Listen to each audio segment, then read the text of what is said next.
జ్ఞాపకం ఉంచుకున్నాయా నాకు శక్తిని బలాన్ని దయచేయండి, మరి ఆయుష్ని దయచేయండి, విడుదల మీ సేవలో బహుబలంగా వాడబడినట్లుగా సాధించండి. ప్రభు ఎంతోమంది యవనస్తులు చేయలేని పనికి అక్కడ చేస్తుందయా అక్కడ మీరు జ్ఞాపకం ఉంచుకోండి. అలాగే అక్కడ లాంటి సేవకులు ఎంతమంది తండ్రి వారికి ఉన్నటువంటి బలాన్ని మొత్తాన్ని తండ్రి మీ సేవ కల్పిస్తున్నారో వారందరూ మీరు జ్ఞాపకం ఉంచుకోండి. వారిని వారి కుటుంబంతో మీరు బహుగా అత్యధికంగా దీవించి ఆస్వాదించండి.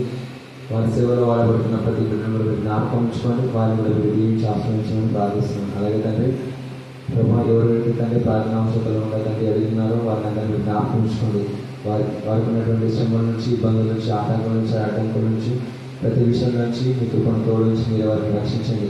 ఎన్ని శ్రమలు, ఎన్ని అడ్డంకులు, ఎన్ని అపాయాలు వచ్చినప్పటికీ ప్రభావం మీ సేవ ఆగిపోతున్నట్లుగా అలాగే మా జీవనాన్ని తండ్రి కొనసాగించే భాగ్యం దయచేయండి. అలాగే తండ్రి ప్రభు ఎంతమంది తండ్రి నీట్ ఎగ్జామ్ అనే తండ్రి డాక్టర్ చేరాలని ఎంతో కష్టపడుతుంది, కృషించి ఎన్నో సంవత్సరాలు కూడా తండ్రి కోచింగ్ తీసుకొని మరీ ఎగ్జామ్స్ రాస్తున్నారయ్యా. కానీ తండ్రి ప్రభుత్వం చేసినటువంటి ఆ వేదికనం వలన తండ్రి ఆ ఎగ్జామ్ తండ్రి క్యాన్సిల్ అయిందయ్యా.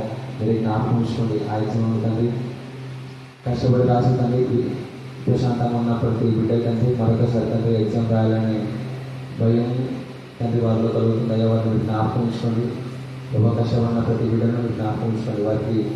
వారి పడిన ప్రయాసం తండ్రి వారి పడిన కష్టం.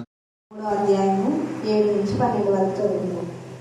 ఇతడు వివేకం గలవాడైన సెర్గీ పౌలు అను అధిపతి యొద్ద నుండెను. అతడు బర్నబాను సౌలును పిలిపించి దేవుని వాక్యం వినగోరెను. అయితే ఎలుమ ఆ అధిపతిని విశ్వాసం నుండి తొలగింపవలెనని యత్నం చేసి వారిని ఎదిరించెను. ఎలుమ అను పేరునకు గారడివాడని అర్థము. అందుకు పౌలు అనబడిన సౌలు పరిశుద్ధాత్మతో నిండిన వాడై అతని తేరి చూచి, సమస్త కపటంతోనూ సమస్త దుర్మార్గంతోనూ నిండినవాడా, అపవాది కుమారుడా, సమస్త నీతికి విరోధి, నీవు ప్రభు యొక్క తిన్నని మార్గమును చెడగొట్టుట మానవా, ఇదిగో ప్రభువు తన చెయ్యి నీ మీద ఎత్తి ఉన్నాడు, నీవు కొంతకాలం గుడ్డివాడవై సూర్యుని చూడకుందు అని చెప్పెను. వెంటనే మబ్బును చీకటియు అతని కమ్మెను కనుక అతడు తిరుగుచు ఎవరైనా చెయ్యి పట్టుకొని నడిపింతురా అని వెతుకుచుండెను. అంతటా ఆ అధిపతి జరిగిన దానిని చూచి ప్రభు బోధకు ఆశ్చర్యపడి విశ్వసించెను. దేవుడి పరిశుద్ధ లేఖన వారిని దీవించి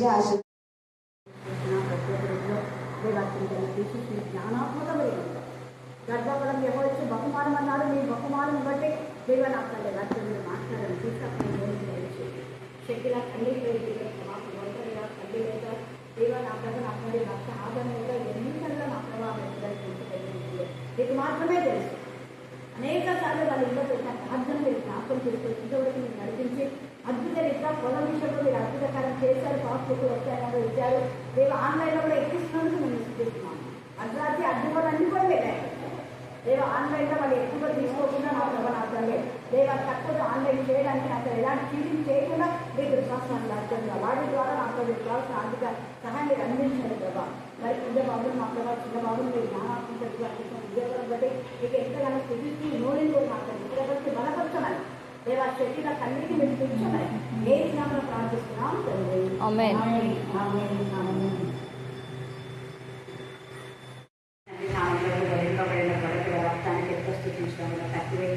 ఎంతవరకు మీరు ఎన్నో మేలు ఉపకారం చేశారు. మీ వాక్యం శక్తివంతమైన మీ వాక్యంలో నింపబడిన ప్రతి విధంగా మీరు ఎన్నడూ చేస్తున్నారు. దేవనాథని మా జీవితంలో అనేకమైన ఆటపోట్లు బలహీనతలు అనారోగ్యం సంభవిస్తున్నప్పుడు దేవా మేము మీ ప్రభు వలన తీసుకున్నప్పుడు నిర్లక్ష్యం చేస్తున్నామేమో జ్ఞానం కలుగచేయమని ప్రార్థిస్తున్నాం. ప్రభు వల్లలో పాల్గొన్న ప్రతి బిడ్డ ప్రభును ప్రకటించాలని నేను సెలవించాను. దేవా ప్రకటించకపోతే ఎంత ఉగ్రతనో అది తెలుసుకునే జ్ఞానం ప్రతి బిడ్డకు దయచేయమని ప్రార్థిస్తున్నాను. అలాగనే నా ప్రభనాథండి మరి ముఖ్యంగా రేచల్ టీచర్ని కనికరించండి, బ్లెస్సింగ్ కనికరించండి.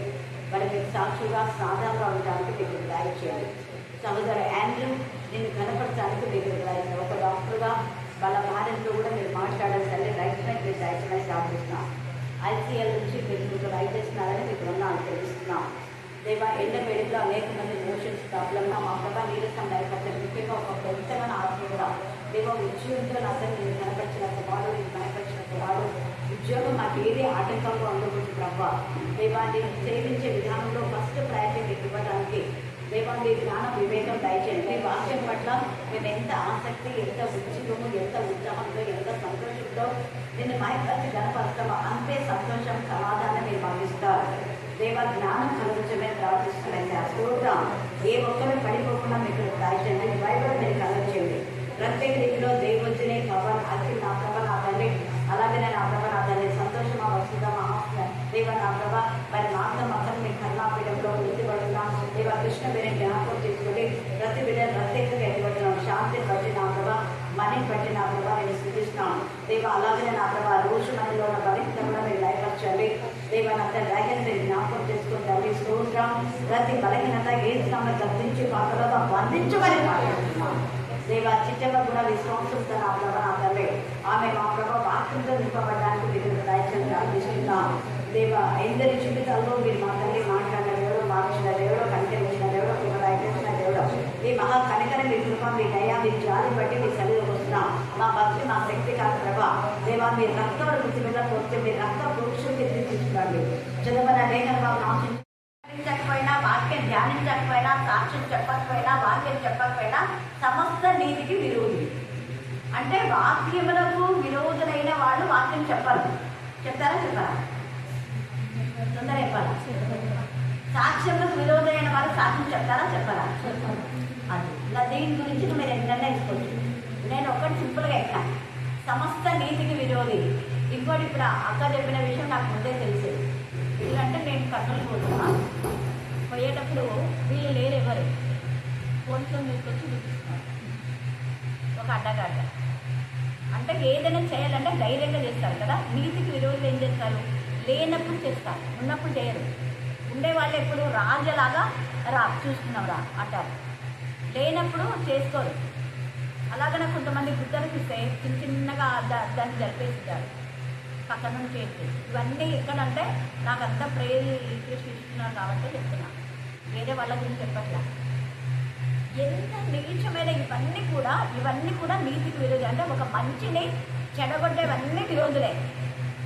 వాటిలో మనము వాక్యం వినే మనం కూడా ప్రార్థన సరిగా చేయకపోతే దేవుని నీతికి విరోధంగా, దేవునికి ఇవ్వాల్సిన సమయం ఇవ్వకపోతే ఇవన్నీ వస్తాయి. ఇంకా అవి మీరు ఏమేమి ఉన్నాయో అవన్నీ మీరు యాడ్ చేసుకోవచ్చు, మనకు అంత సమయం లేదు.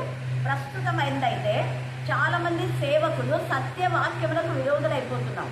వాక్యమే సత్యం. తండ్రి అయినా దేవుడు మనం చూస్తే అబ్రహాము దేవుడు నమ్మాను, అదే దానికి నీతిగా ఎంచబడేది. నమ్ముట ఏంటి? నమ్మిక అంటే నమ్ముట ఎలాగ? విశ్వాసమే. అంటే క్రీస్తుని గురించిన మాటయే కదా. వినట వలన విశ్వాసం, వినట క్రీస్తు గురించిన మాటయే కదా. అంటే ఈ వాక్యమే. ఈ వాక్యం చెప్పకుండా అడ్డుపడే వాళ్ళంతా కూడా నీతి విరోధులే. వాక్యం చెప్పకపోవడం ఒకటి, చెప్పకుండా చేయడము ఇంకొకటి. రెండు విధాలుగా ప్రస్తుత సమాజంలో చాలామంది సత్యమైన ఈ వాక్యంను వాళ్ళు సరిగా బోధించడం లేదు. నీతి విరోధుల తప్పుడు బోధలు అనింది వాక్యంలో కదా. మన పత్రికలో చదివితే అపోస్తలైన పౌలు ఈ విషయం చాలా తేటగా మాట్లాడతారు. అట్ ద బిగినింగ్ ఇక్కడ ఫస్ట్ 13వ అధ్యాయంలో మొదటగా నీతి విరోధిని గద్దించినటువంటి పౌలు మనం చూస్తూ ఈ వ్యక్తిని బేస్ చేసుకొని పత్రికలంతా రాస్తాడు. ఇట్లాంటి వాళ్ళు చాలా మందిలో జాగ్రత్త జాగ్రత్త జాగ్రత్త జాగ్రత్త అంటాడు. తిమోతి నువ్వు చాలా జాగ్రత్త. 2వ తిమోతి 1వ అధ్యాయంలో అక్కడ తేటగా ఒక పదం ఉంది చూడండి. 2వ అధ్యాయం 8-9 వచనాలు చదవండి. నా స్వార్థ ప్రకారము దావీదు సంతానంలో పుట్టి వృద్ధుల నుంచి లేచిన యేసుక్రీస్తుని జ్ఞాపకం చేసుకున్నాము. 2వ తిమోతి చెప్తున్నారా? 2వ తిమోతేనా?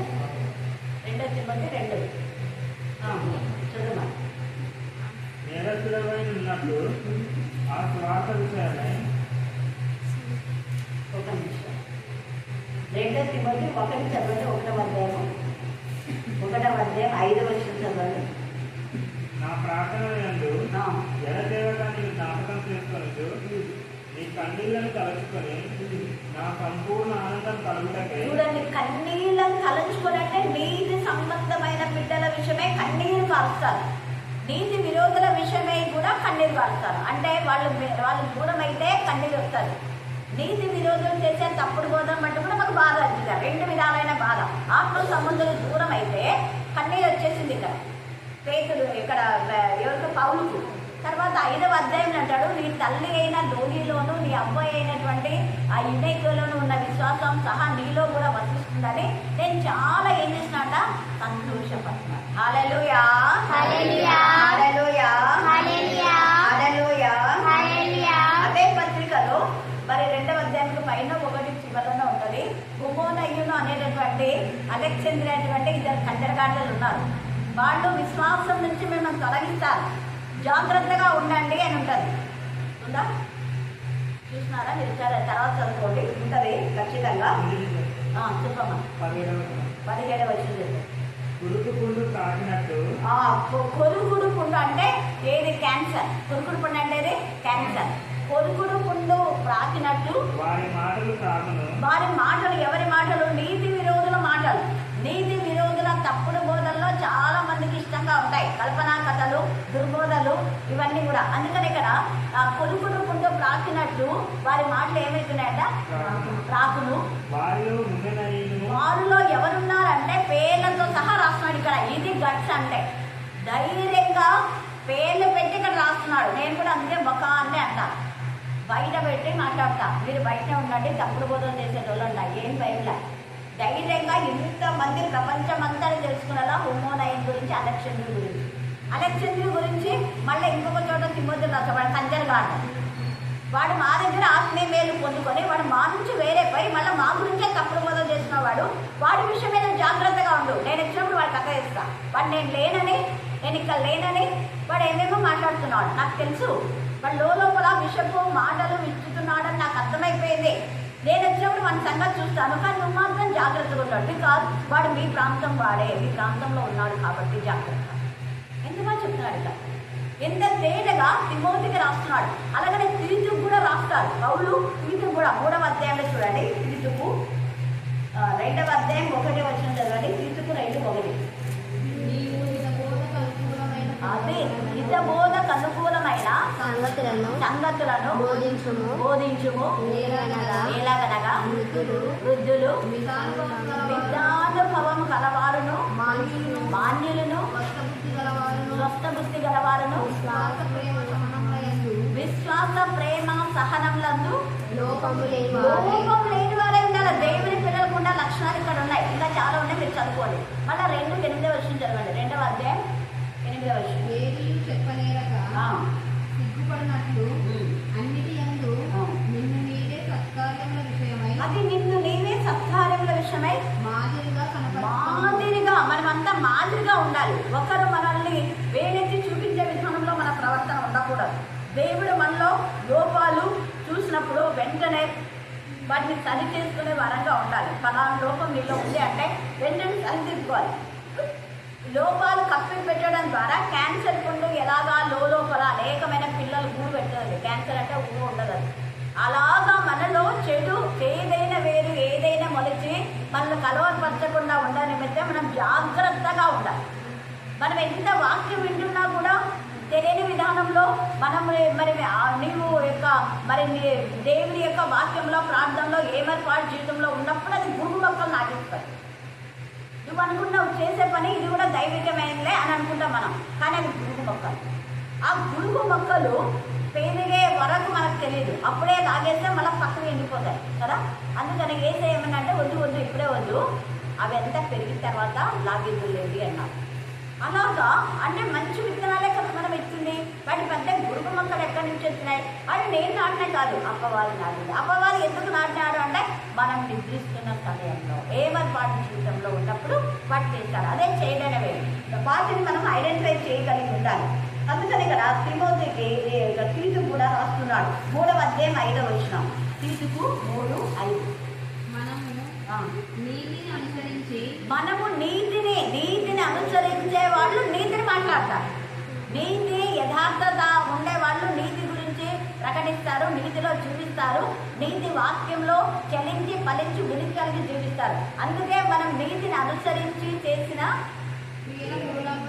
క్రియ మూలంగా కాక తన కనికరము చొప్పుననే పునర్జన్మ సంబంధమైన స్నానము ద్వారా పరిశుద్ధాత్మ మనకు నూతన స్వభావము కలుగ చేయడం ద్వారాను మనల్ని రక్షించే రోజు రక్షణని శరీరానికి అనారోగ్యం రాకుండా రక్షణ కావాలంటే పునర్జన్మ. మనం జన్మించిన క్రీస్తులో జన్మించిన బిడ్డ క్రీస్తుకున్న గుణలక్షణాలు ఏసై 24 గంటలు వాక్యం ప్రకటించాలి, ప్రార్థన చేయాలి. ఇదే అందుకే మనం 3 శక్తిని కలిగి ఉండాలి. ప్రార్థనా శక్తి, పునరుద్ధాన శక్తి, పరిశుద్ధాత్మ శక్తి.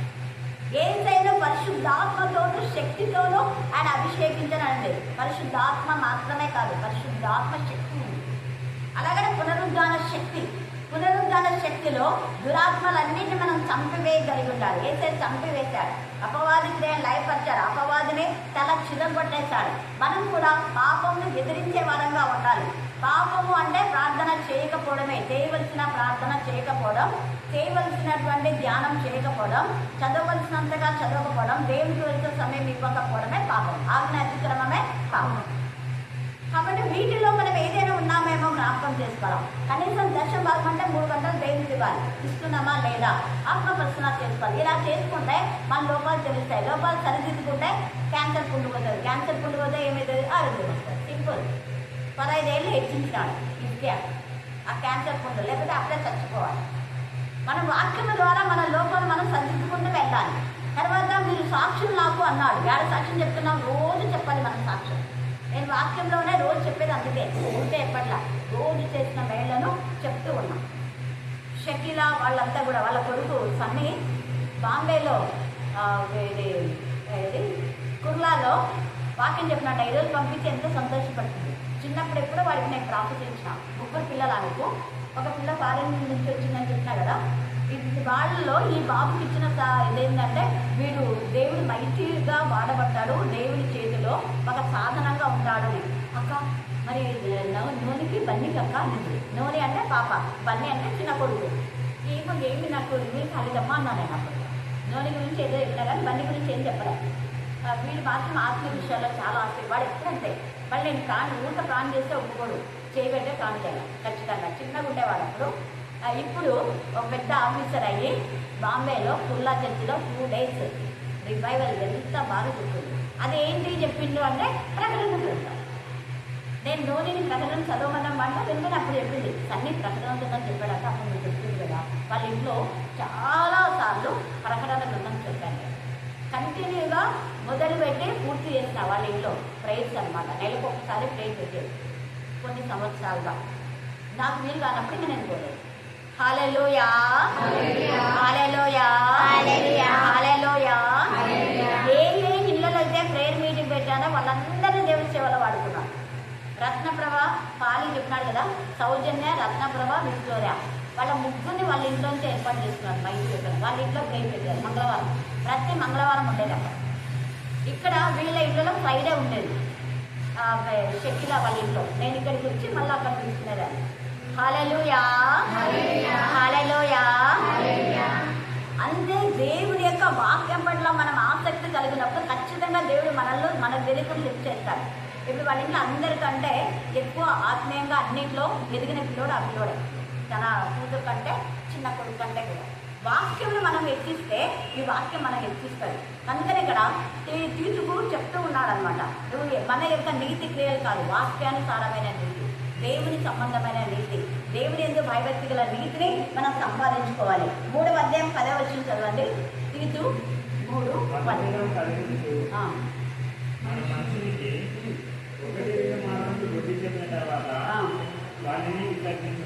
వాడిని ఏం చేయాలంట? అండర్లైన్ చేసుకోండి. విసర్జించమనిందా, వాటితో సమాధాన పడమందా? ఈ వాక్యం తెలిస్తే కదా బుద్ధి లేని విధులు, బుద్ధి లేకుండా దేవుడు సమాధానం పడమన్నాడు. ఎవరితో సమాధానం పడాలి? సమాధానం కల వాళ్ళతో, దేవుని పిల్లలతో. ఇక్కడ విసర్జించమంటే వీడు అపవాది సంబంధి. ఇక్కడ అందుకే తేటగా పౌలు ఏమంటున్నా అంటే నువ్వు అపవాది సంబంధి అన్నాడు. ఇక్కడ ఇవన్నీ చెప్పడానికే మీకు ఇవన్నీ చెప్తున్నా. ఇక్కడ తేటగా ఒక్కొక్క మాట చెప్పినాడు. వాడు నీతి విరోధి, వాడి తర్వాత పేరు చూసి అంతా అన్నాడు కదా, కపటముతోనూ సమస్త దుర్మార్గంతోనూ నిండినవాడా, అపవాది కుమారుడా. నువ్వు అపవాది కుమారుడు, నీకు సంబంధం లేదు. నువ్వు నాకు దూరంగా ఉంది. అపవాది కుమారులతో మనం ఎప్పుడు సాంగత్యం చేయకూడదు. దుష్టులతో, దుర్మార్గులతో సాంగత్యం చేయకూడదని అర్థం. బిగినింగ్ కీర్తనలు చాలా మంది చదువుతారు, కీర్తనలు చదివిన వాళ్ళంటూ ఉండరు. అందుకనే మొదటి కీర్తనలోనే రాస్తాడు. ఎందుకంటే కింగ్ సౌలు దుష్టులతో సహవాసం చేసి ఆయన లైఫ్ అంతా పాడైపోయింది. నీతి విరోధి కింగ్ సౌలు, నీతి విరోధి. నీతిమంతుడైనటువంటి దావీదును ద్వేషించాడు. నీతిమంతులు ద్వేషించే వాళ్ళంతా నీతి విరోధులే. అలాగనే అబ్షాలోం నీతి విరోధి. నీతిమంతుడైన దావీదు పైన మరి కక్ష కట్టి రాజు కావాలనుకున్నాడు, హెచ్చించుకున్నాడు. తనకు తానుగా నేను కూడా రాజు కంటే అందగాన్ని, నేను రాజుకున్న లక్షణాలు నాకున్నాయి, మా నాన్న ఏంటి ముసలాడైపోయినాడు, ఇప్పుడు నేనే రాజరికం చేయాలి అని చెప్పుడు మాటలు విని, దుర్మార్గుల మాటలు విని, దుష్ట సహవాసంలో వెళ్ళి వాళ్ళ నాన్నను చంపాలనుకుని వాడే చచ్చాడు. చూసారా? అలాగనే నీతి విరోధుల తప్పుడు బోధలు చాలా మంది వింటుంటారు. హేరోదును కూడా రెచ్చగొట్టారు. హేరోదు గారు ఎవరా రాజు పుట్టాడంట, ఇల్లు రాజు, నన్ను అయిపోయింది నీకు కానీ అందులో ఇంకా కోపం వచ్చేసి పొడి 2 సంవత్సరాల లోపల పిల్లలందరూ చెప్పేసేయండి. చూడండి, ఎందుకు అంటే ఆ హేరోదు యొక్క తొత్తులు వాళ్ళంతా, హేరోదు రాజుగా ఉంటే సగం ఎక్కేయించు అనే వాళ్ళంతా. అట్లా నీతి విరోధులు ఉంటే మరి సంఘాల్లో చాలా మంది ఆ డబ్బులు ఎందుకు అయిపోకూడదంటే నీతి విరోధులతో కుమ్ముకైన వాళ్ళు మాత్రమే. చూడండి, అందుకే ఇవి చాలా ఉన్నాయి. ఇక్కడ పౌలు తేలిగా మాట్లాడి వారి గర్జించను, అపవాది కుమారుడా, సమస్త నీతికి విరోధి, నీవు ప్రభు యొక్క తిన్నని మార్గం చెడగొట్టడం మానవా. వీళ్ళు ప్రభు యొక్క తిన్నని మార్గం అంటే సరైన వాక్యం చెప్పే వాళ్ళను చెప్పకుండా చెప్తారు. సత్యవాకులు ఉన్నట్టుగా బోధించే వాళ్ళకు వీళ్ళు విరోధులు, బోధించకుండా చేస్తారు. అందుకనే ఆ యేసు 4 సువార్తలు కూడా యేసు ప్రభు సత్యవాక్యం చెప్తూ ఉంటే చెప్పకుండా ప్రధాన యాజకులు, అధిపతులు అప్పుడు అన్నారు. మోషే కాలంలో ఉన్నప్పుడు అప్పుడు రాజులు మోషేని ఎదిరించినారు, అధిపతులు బాధ పెట్టినారు. ఇప్పుడు కూడా స్టిల్ నౌ అక్కడి నుంచి కొడుకుడి కుండలాగా అనేకులుగా చేరిపోయి ఏసయ్య నామం చెప్పకూడదు, ఏసయ్య బోధ చెప్పకూడదు, సాక్ష్యం చెప్పకూడదు. వీళ్ళంతా క్రీస్తు విరోధులు. కుమోనయులు, ఎన్నా, ఎమ్రే, అలెక్సంద్రు అనేటటువంటి వారు. పాత నిబంధనలో మనం చూస్తే ఈ యొక్క సన్బలటు, టోబియా, రబ్సాకే వీళ్ళంతా హిజ్కియాని బాధ పెట్టింది రబ్సాకే. సన్బలటు, టోబియాలు దురాలోచన చేసి నెహెమ్యా అక్కడ మందిరం కట్టకుండా చేశారు. కానీ దేవుడు వాళ్ళని ఏం చేశాడు? అంతే. ఎవరైతే ఆటంకపడతారో వాళ్ళ సంపూర్ణ నాశనం అవుతారు, కానీ మనం ఏం కాదు. హల్లెలూయా, హల్లెలూయా, హల్లెలూయా, హల్లెలూయా, హల్లెలూయా, హల్లెలూయా. నకిలీ సేవకులు, నీతి విరోధుల యొక్క తప్పుడు బోధ నుంచి మనం విడుదల పొందాలి. అందుకే ప్రకటన 16:13లో కప్పల వంటి 3 అపవిత్రాత్మలు బయలువెళ్ళగా చూచివి. వాళ్ళు కూడా సూచన చేస్తారు, ఏమేమో అవి ఇవి భ్రమపరిచే ఆత్మలు. వాటి నుంచి మనం విడుదల కప్పలు అని ఎందుకన్నా అంటే ఉభయచర జీవులు, అంటే వాళ్ళు వాక్యం చెప్తారు, మళ్ళా దేవునికి విరోధమైన చేస్తుంటారు. సగం కలిపి చెరుపడి బోధ అంటే ఇవే. కప్ప అని తేటగా రాశాడు, వేరే జంతువుల గురించి రాయలేదు అక్కడ. అపవిత్రమైన జంతువులైన కప్ప అది ఉభయచర జీవి, అది నీటిలో ఉంటుంది, బయట ఉంటుంది. వీళ్ళు కూడా సంఘంలో ఉంటారు, మళ్ళీ బయట చేసేటటువంటి నానాక చిల్లర పనులను చేసేస్తుంటారు. అవి అపవిత్ర సంబంధమైనవి. అందుకని ఇక్కడ నువ్వు అపవిత్రమైనటువంటి అపవాది యొక్క సంబంధం కిందని మార్గం చెడగొట్టడం మానవ. ఇదిగో అలాంటి వాళ్ళ మీద ప్రభు తన చెయ్యి నీ మీద ఎత్తి ఉన్నాడు, దేవుడు తన చేతిని ఎత్తినాడు. ఇది కూడా మనం అర్థం చేయాలి. అసలు ఈ మెసేజ్లో చాలా ఉంది నేర్చుకోవాలంటే, కానీ మనకు టైం లేదు. దేవుడు చేయి ఎత్తితే మనకు ఆశీర్వాదం. దేవుడి పిల్లలు దేవుడు చెయ్యి ఎత్తితే దేవుని విరోధం మొత్తేస్తారు. చెయ్యి ఎత్తినాడు, హేరోదు పురుగులు పట్టి చచ్చాడు. దేవుడు చెయ్యి ఎత్తాడు, అననీయ సప్పిరా ఇద్దరు పాపంలో ఏకీభవించారు. వాళ్ళిద్దరు భార్యాభర్తలే, మంచిలో ఏకీభవించాల. చెడులో ఏకీభవించిన భార్యాభర్తలు ఒకేసారి చనిపోయారు. పాపం వల్ల వచ్చే జీవితం ఏంటి? మరణం. అదే అక్కుల్లో ప్రిస్కిల్లా పరిశుద్ధతలో ఏకీభవించారు. వాళ్ళు సజీవంగా చనిపోయే వరకు సాక్షులుగా ఉన్నాడు, పౌలుతో సహకరించాడు. ఇంకొక దైవజనుడు కూడా ఇంట్లోకి పిలుచుకొని ప్రభు యొక్క మార్గంను బాగు తేటగా బోధించలేని అపోస్తల కార్యం 18వ అధ్యాయంలో ఉంది. ఒకవైపు పౌలుని చేర్చుకున్నారు, మళ్ళీ ఇంకొక వ్యక్తి వాక్యం చెప్తుంటే వాళ్ళు విని నీకు ఇదే తెలుసా, ఇంకా ఉంది దీని గురించి. అప్పుడు అతను అంట, నేను కూడా విద్వాంసులు ఉన్నాయి, నాకంతా తెలుసు, మీరేం నాకు చెప్పేది అనలేదు. సరే పదండి నేర్చుకుంటాం అన్న. మరి తేటగా అతనికి బోధించేది 18వ అధ్యాయం తేటగా చదివితే మీకు అర్థమవుతుంది ఎంత ఈజీగా అకుల్లా ప్రిస్కిల్లాలో మంచి విషయంలో సహకరించున్నారు. ఇలాంటి కాల సమయమందు నీతి విరోధులుగా మనం ఉండక నీతిగా, నిజాయితీగా, యథార్థంగా, పరిశుద్ధంగా, దేవునికి మహిమకరంగా ఉండి విశ్వాసంలో ఎదుగుతున్న వారిని విశ్వాస భ్రష్టులు చేయొద్దు. విశ్వాసంలో కృంగిపోయిన వారిని, విశ్వాసంలో పడిపోయిన వారిని లేవనెత్తే వారంగా ఉండాలి. లేవనెత్తే వారంగా ఉన్నామా, పడిపోయి చేసేలాగా ఉన్నామా? ఆత్మ పరిశ్రమ చేస్తుందా? దేవుడు ఈ లేఖన భాగం దీవించి ఆశీర్వదించుగాక. ఆమేన్, ఆమేన్, ఆమేన్.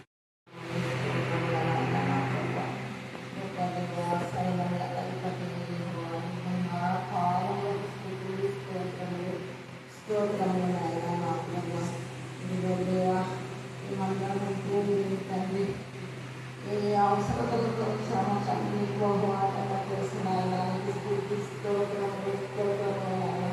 ప్రతి ఒక్క బిడ్డను ముట్టుకుని ప్రభుత్వాన్ని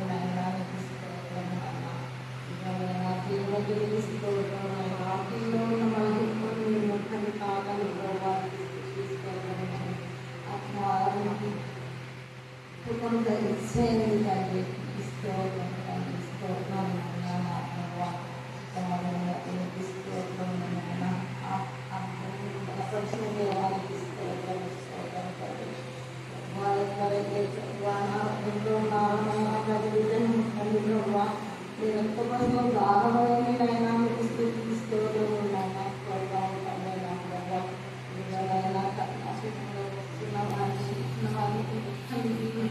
ఆశీర్వదించండి అక్కడ చెప్పే వాక్యం విడిచిపెట్టక మా హృదయాల్లో తగ్గించలాగా